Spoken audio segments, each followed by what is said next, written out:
Estamos en la Alameda de la ciudad de Toluca en el evento del hábitat y el animal. El gobierno de Toluca ha hecho algunos talleres para el cuidado del medio ambiente.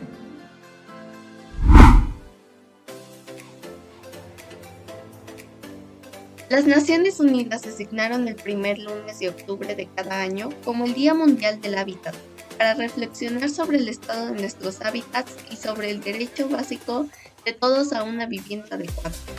También tienen la intención de recordar al mundo que todos tenemos el poder y la responsabilidad de moldear el futuro de nuestros hábitats. Por último, nuestro colegio fue reconocido por haber participado en el evento. Reportando para el Vilaseca Times, yo soy Mariana. Yo soy Diego. Cuidemos el medio ambiente.